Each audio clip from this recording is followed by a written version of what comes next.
Hi అండి. Welcome back to Satya Jannu.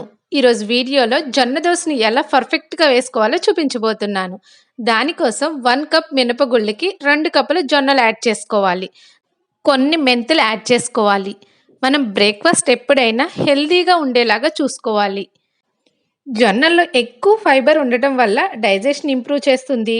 That bad cholesterol లెవెల్స్‌ని తగ్గిస్తుంది. హార్ట్ ప్రాబ్లమ్స్‌ని కూడా తగ్గిస్తుంది. బ్లడ్ షుగర్‌ని కంట్రోల్ చేస్తుంది. బోన్ హెల్త్‌కి కూడా ఉపయోగపడుతుంది.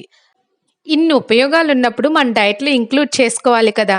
సో, దీన్ని 3 టైమ్స్ వాష్ చేసుకొని, వాటర్ యాడ్ చేసుకొని సోక్ చేసి పెట్టుకోవాలి. మిల్లెట్స్ కానీ, జొన్నలు కానీ, రాగులు ఇలాంటివి ఇన్‌స్టంట్ రెసిపీస్‌గా వాడితే మనకు బ్లోటింగ్ అని, గ్యాస్ ప్రాబ్లమ్స్ అని వస్తాయి. అలా కాకుండా నానబెట్టుకొని వాడితే గనుక ఈ ప్రాబ్లమ్స్‌కి దూరంగా ఉండొచ్చు. ఈవినింగ్ కల్లా మంచిగా నానిపోతుంది. ఒకసారి మళ్ళా క్లీన్ చేసుకొని గ్రైండ్ చేసుకోవాలి. మెత్తగా గ్రైండ్ చేసుకొని ఒక బౌల్‌లోకి ట్రాన్స్‌ఫర్ చేసి పెట్టుకోవాలి. ఇది నైట్ అంతా ఫర్మెంట్ అవుతే గనక దీంట్లో గుడ్ బ్యాక్టీరియా అనేది ఫార్మ్ అయ్యి మన హెల్త్‌కి చాలా బాగా ఉపయోగపడుతుంది. నెక్స్ట్ డే మార్నింగ్‌కి మంచిగా పొంగుతుంది.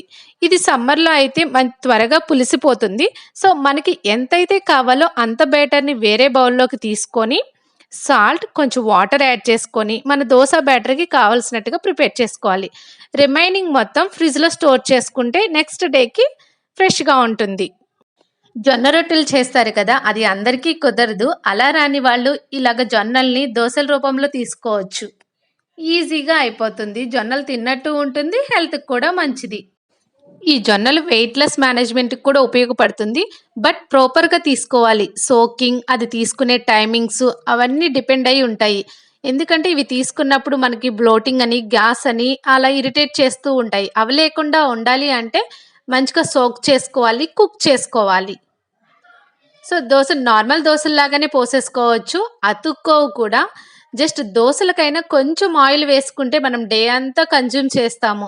సో, వేటిల్లో ఎక్కువ వేసుకోవాలో అందులో వేసుకొని, కొన్నిట్లో తగ్గించుకుంటూ ఉండాలి. నేను హెల్తీ లైఫ్ స్టైల్ స్టార్ట్ చేసింది ఫస్ట్ ఈ జొన్నల దోసలతోనే. చాలా టేస్టీగా ఉంటాయి అండ్ హెల్త్‌కి కూడా మంచిది. మేము 6 ఇయర్స్ నుంచి ఈ దోసల్లో రైస్ అసలు మానేసామింక. ఆఫ్టర్‌నూన్ తింటాము, నైట్ తింటాము. మళ్ళీ బ్రేక్‌ఫాస్ట్‌లో కూడా రైస్ ఎందుకు అని చెప్పేసేసి ఇలా మిల్లెట్స్ కానీ, జొన్నలు, రాగులు ఇలా యాడ్ చేసుకొని దోసల్లో వేసేసుకుంటాం.